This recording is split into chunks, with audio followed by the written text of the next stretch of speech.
Welcome to the Fantasy Football Forge. My name is Steve, and it is time for top 10 running backs of the 2024 NFL Draft. And it is currently, the free agency day, several hours into it. So a lot of exciting things happening around the NFL as we get closer and closer to the draft season. And I kind of bring that up in order to just say, if you watch my the mock draft videos of mine. Apologize, usually get one out on Monday, but there's two reasons why I didn't this Monday. One being the fact that it is free agency, so I thought it'd be better to just get a day or two of free agency done with, and then I'll do a video for Wednesday or Thursday. Number two is I did actually prep for a video throughout Sunday. It kind of took me all day, kind of worked on it really like piece by piece while I was just kind of having a bit of a day off as well. Unfortunately, very shortly after getting it all done, it got absolutely wrecked by the announcement of Baker Mayfield going to Tampa Bay. So it wasn't supposed to be like a predictive mock draft completely because I thought Baker Mayfield would go with Tampa Bay, but I thought, hey, let's take one last fun stab at looking at a situation that's, not highly likely. And hopefully this draft would, last a day or two, have relevance for that long, was my thought going into it. Unfortunately, like I said, it didn't even get to the stage of recording, and already a big piece of it in Baker Mayfield got ruined. It was going to be a 2-round mock, so I was really going to have some fun with it. But instead, I'll probably do a 1-round mock draft for this week. So let's just get right on to my top 10 running backs of the NFL draft. I'll try to go a little bit quicker with this video than some of the other ones have so far. I'm stalling. Here we go. Number 10 is going to be running back Bucky Irving. Bucky is 5'9", 192 pounds, works really well in traffic, especially in the receiving game. Think like in the screen game. And he's a really, really tough runner. I like to think of him a bit in the same vein as Isaiah Pacheco type of running back, except he is like more undersized. He's extremely slender. So durability is going to be the big concern with him. And on top of that, he has that tough mindset, that high energy running style. He's not afraid of anything. He brings contact upon himself. And he's an absolute nuisance for defenders to take down, but still, especially at the next level, all that is a little bit concerning, his play style with how slender he is. He's a really good runner, really exciting to watch. I think the biggest thing for me and why he ended up being a faller for me coming out of the NFL Combine is that the speed didn't match what I thought he had at the NFL Combine. So went back, looked at him again, and it showed up. It was more obvious to me on film. What I was kind of missing was he's breaking these tackles and stuff, and then he'd be going upfield, but he also would quickly get taken down from behind again. So I just thought he had a little more home run hitting ability than he actually has, and so that combined with other things, to me, I ended up putting a 4th-round draft grade on him, but also, a guy who, if I get him in the 4th round, I'm pretty excited about the possibility of what he could do for my team. So let's move on to my running back 9, who is Isaac Guerendo. I haven't had to say that name out loud too many times, if ever. Isaac is 6 foot even, 223 pounds, so good size. Really good speed, explosiveness in and out of cuts, efficiency. He's kind of a one-cut back. Great footwork, good vision, all of that. Really exciting back, and he had a very exciting combine. He's actually a Brett Coleman gem. Talked about him being a Shanahan-style player. Once again, that kind of that zone running, one-cut back. To go to his PFF grading, he also did grade well in a gap scheme. That comes down to the vision that he has and not being too small here either. Low mileage on his odometer. He ran behind some guys in Wisconsin, and then he moved to, was it Arizona was he running at? And he was a backup there as well. So, a very exciting running back. Maybe not the quickest acceleration, but once he gets going, especially that top-end speed, is absolutely dynamite. Not going to be a great blocker. That's going to hurt his stock a little bit. And like I said, he has less. In some ways, it's a good thing that he has low mileage, but there's also, why was he not winning out these jobs at running back? And running behind others? Why is he a low mileage guy despite being at the college level for several years now? Those are the questions that you want to look into a little bit closer. At the end of the day, I came up with a 4th-round draft grade on him, but like I said, much like Bucky Irving, I mean, a 4th-round running backs are nothing to shake a stick at. As you know, you can get running backs at any point in the draft. And they can be very, very successful for you. That's going to bring us to my number 8 running back, and this is going to be a big surprise. I got Blake Corm here with a 4th-round grade on him, and this really comes down to a projection and trying to put a little bit of the PFF grading to some testing here on this, because I am seeing what the grading's telling me, which is that he is not very elusive and that he doesn't get many yards after contact. And that he's just like a good runner, but not like a whole lot more. So here's the thing: Blake Corm, 5'8", 205 pounds, had a lot of production. Played at Michigan and the champions of the college season in 2024. And you watch him, and I think his biggest asset. So I think he ran behind a very good offensive line, and I think that he showed very good patience and very good vision behind that. And so a lot of times, there's a lot of open field, and when I look for plays where I actually see him creating more yardage, it's not that he does do that, but was it at some sort of high rate? I didn't necessarily feel like it was from what I was able to watch on him. He has a good running back build. Like I like a lot about when I watch him, but at the same time, once again, I'm not seeing this guy create a whole lot of yardage on his own. He has an extremely small catch radius, so he's not going to be some sort of huge asset in the receiving game, I don't think. And just at the end of the day, the question is to me, how much of his production is thanks to his offensive line? And I think quite a bit of it is thanks to his offensive line. So I feel better, taking some of these other running backs that I have ranked higher than him. And I'm obviously going to be in a minority here on Blake Corm. Blake Corm, a guy who some people have as their RB1. But there are a lot of fun and exciting running backs. So let's move forward on to my running back 7 in this draft. And definitely not many people are going to have Jahar Jordan up ahead of Blake Corm. We'll see if this makes it to, draft day for me between these two. But I really, really liked watching Jahar Jordan. 5'9.5", 193 pounds.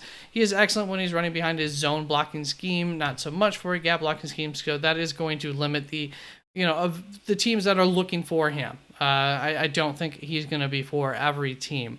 He has good game speed. Doesn't necessarily check out at the combine as something that's anything special. But I really did like his patience that he displayed. I thought he displayed good character, good work ethic. He's an asset in the passing game as a receiver, which was something that I really liked about him. And he's just definitely a my guy type of guy. He is extremely slender, so another guy who durability is going to be a concern for him. He is not going to be breaking guys' ankles in open space. He's not like a complete scat back like that either, and he doesn't have great power. So this does kind of leave him in a little bit of why do I like him so much? And I would just say, go check out the tape on him. We'll take a moment here to apologize for not showing the tape on any of these guys, but I did it last year. A bunch of copyright claims came up on a lot of it, and I just, frankly, I'm not sure who I can show, who I cannot show, and that messes with everything. Takes a lot more time than once I upload something and all of a sudden I can't play this part or that part. It gets in the way. So let's move on to my running back 6 here. Phone just absolutely blowing up, distracting me here. And my number 6 running back is going to be Marshon Lloyd. Another 4th-round draft grade on him. Until all of a sudden, a bunch of 4th-round draft grades here. Marshon Lloyd, 5'9", 220 pounds. And he was a bit of a riser for me post-combine and after watching his tape a little bit more for a second time. Marshon Lloyd is 5'9", 220 pounds. He's not an absolute burner or anything like that. But what I did right about his running style is that I thought he ran like a literal workhorse. He has a long and powerful gait, maybe not quick, but smooth, and that he was tough to bring down, and that he's also just as elusive as he is tough to bring down. So the nice blend of physicality as well as finesse moves. He's also going to be an asset overall in the receiving game, and you saw that at the Senior Bowl as well. And he has this extremely compact build, which once again helps him to be tougher to break down, etc. And last up, he does show good vision and patience at the line of scrimmage. The bad part of that is he might be a little bit too picky with picking his holes, which can, I think could cause issues if he is running behind a bad offensive line. So very much also like Blake Corm, I think the quality of the offensive line in front of them is going to be very important as to how successful they are at the next level. Though I did like Marshon Lloyd just a touch more. Still both 4th round grades on him, so not much of a difference at all. As far as the weaknesses go, pass blocking going to be an issue for him, but it is a correctable issue, and I do think that he has the stoutness to be able to do it. He has some injury concerns, so durability, and ball security concerns, so that's never a good one. Before we get into my top 5, let's take a quick word from my sponsor. Me, Steve, of the Fantasy Football Forge. I wanted to make you aware of some of the benefits that you can receive by becoming a supporting member of the channel for the low price of 99 cents. Upon becoming a channel member, you will receive a link to a Discord channel where you can communicate with the community on a whole, and at this time of draft season, you will also receive access to a bunch of extra benefits. Number 1. Write-ups for each player I've scouted at each position, some of their strengths, their weaknesses, and extra notes that I wrote about each of them. Number 2, my positional draft board with players in order of their draft grade via round, first round, second round, second/third round draft grade, etc. Number 3, my top 50 big board. Thank you very much for any and all of your support. And now back to your regularly scheduled programming. In addition to that, I have also given access to any supporters of the channel to my combine data sheets, which are color-coded via how well or poor that player performed in each height, weight, all the physical stuff, as well as all of the drills, all the, the 40s, the shuttles, etc., compared to other guys at the same position over the last 3 seasons. So I have 3 years of data. You can get access to that as well. And with that out of the way, let's get on to my number 5 running back, Kimani Vidal, who I have a 3rd, 4th round draft grade on, kind of a my guy here, 5'7", 214 pounds. And every year I am looking for the next MJD. That's Maurice Jones-Drew, one of my favorite running backs when I was younger. And this is, I think, the closest that I have come to finding it, especially in the fact that like the 5'7", 214 pounds is quite close to MJD's measurables when he came into the league. Kimani is a good pass blocker and running back. Tacklers need to wrap up against him or they will bounce off against him. Does that, sound familiar? He's excellent balance, agility, and instincts, and those all help to get him far. Does that sound familiar? Probably. He's also an asset in the receiving game. He has really good girth, obviously, if I'm comparing him to MJD. And he's got good game IQ and vision. What are his weaknesses? Well, he is short. I don't know that that's actually a weakness, though. I think that could help you, much like it always helped MJD, really disappear behind your offensive lineman and catch the defenders off guard. He is not an advanced threat as a receiver. He's a basic receiving threat, not going to be some crazy receiver, 55 receptions for 700 yards or anything like that. That seems... I don't know how well those numbers mesh together. You get the idea. And as far as his speed, home run hitting abilities, only above average speed. So, that's, still not too bad. I really like him. I don't see too many weaknesses in his game, in my opinion. And, yeah, I love it. Some might think that he's going to be like a scat back or a 3rd down back, but I think that he is much more than that. I think he can be a 3 down back. So, There is Kimani Vidal. Let's move on to my number 4 running back, who is going to be Ray Davis, who I also have a 3rd, 4th round draft grade on. Ray Davis is 5'8.5", 215 pounds, so we're still in that thicker, girthier build. Very powerful, physical running back here in Ray Davis, and you gotta love that. A bit of a throwback running back.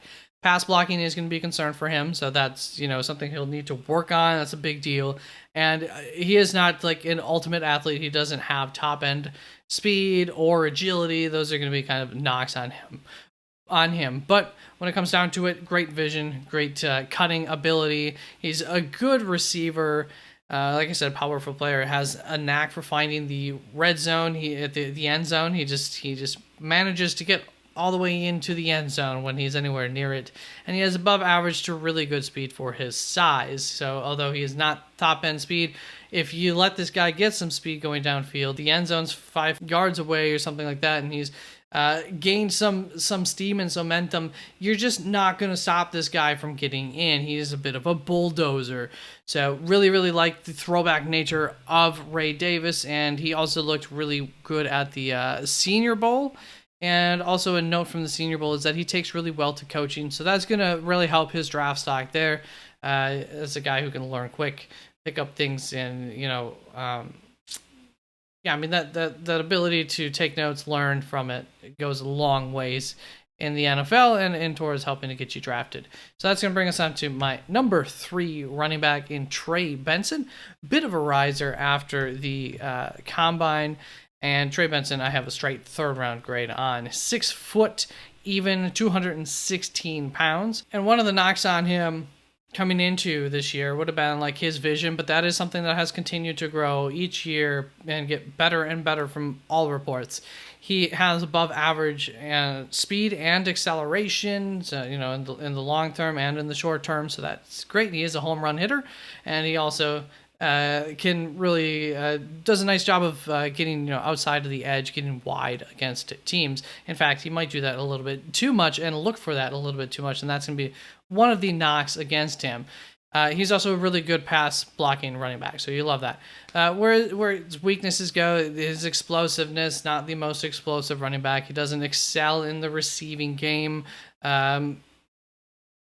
And like I said, he wants to bounce that wide, and he isn't the most explosive.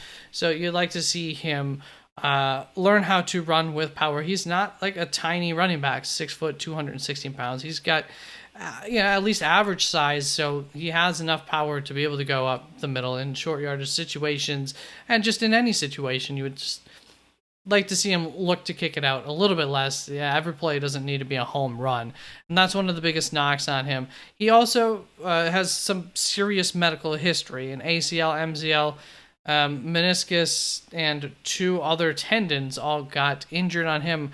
I don't know if that was one big, I can't recall. That was one big injury, or if that was multiple injuries. I want to say it was like maybe 2 injuries. And that's about it for Trey Benson. I mean, he's got the productivity, he's been a good running back. There's a lot to like about him. He does have the home run ability, and I do think that he creates his own yardage, and I do think that I still see him growing each year in college, and even his frame, I think there's still room for him to get a little bit bigger and better at the next level and become a little bit more physical, which is, I think, just that element that's missing for him. That's to bring us to our number 2 running back, which is Jaylen Wright, also a 3rd round grade on him. And he's 5 foot 10.5, 210 pounds, an absolute asset in the receiving game.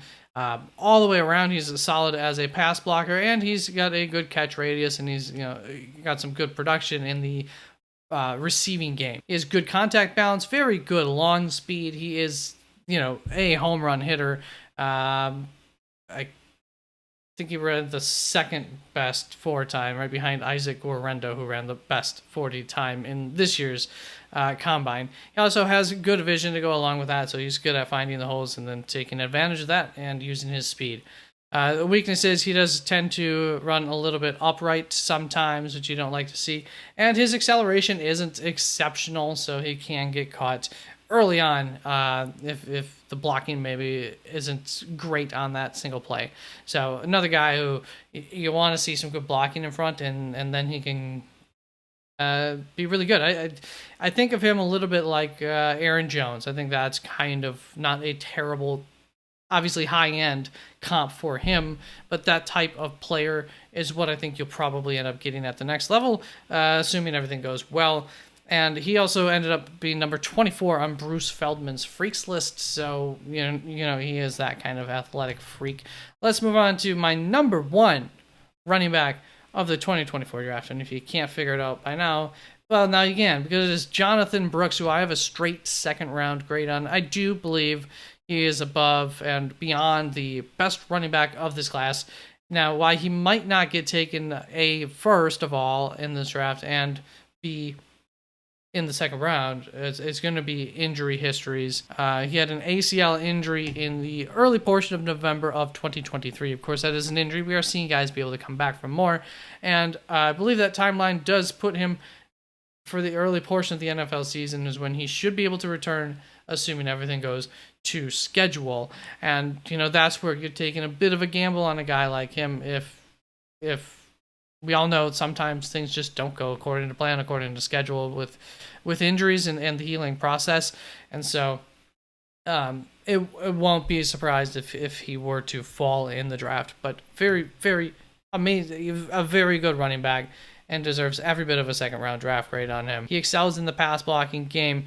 He seemingly never stops accelerating. He runs right through tackles, and that goes along with never stop accelerating. Like, he runs through a tackle, and you don't see his speed change any bit at all. It's just, it's quite fantastic.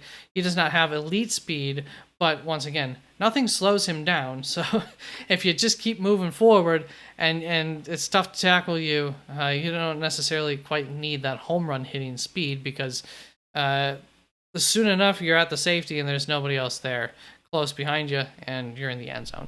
So really, really like him a lot. Where his weaknesses are going to be in the receiving game, route running, not the best. You can work on that a little bit. And sometimes he doesn't take what he's given and he looks for more. You got, again, kind of that bouncing out issue where you just sometimes like to see guys settle. But at the end of the day, when that's one of the complaints on a guy, that means that you really had to look for it. There wasn't a whole lot wrong with his game, and that's how I felt about Jonathan Brooks watching his tape. Really, really, really, really good. Maybe not elite, but he is a great running back, and that is it for my top 10 running backs of the 2024 NFL Draft. In a few days' time, I will have my top 15 offensive linemen, and hopefully you've already seen, but if not, a lot of people have not. These haven't been the most viewed videos, so please, do the YouTube thing. That's always appreciated. But you can find at the end of this, in just a moment, I will put up the wide receiver video. I think it's wide receivers, and then I also did quarterbacks already and tight ends in a different video. So all part of this series. Thank you very much, and I will see you soon. Peace out.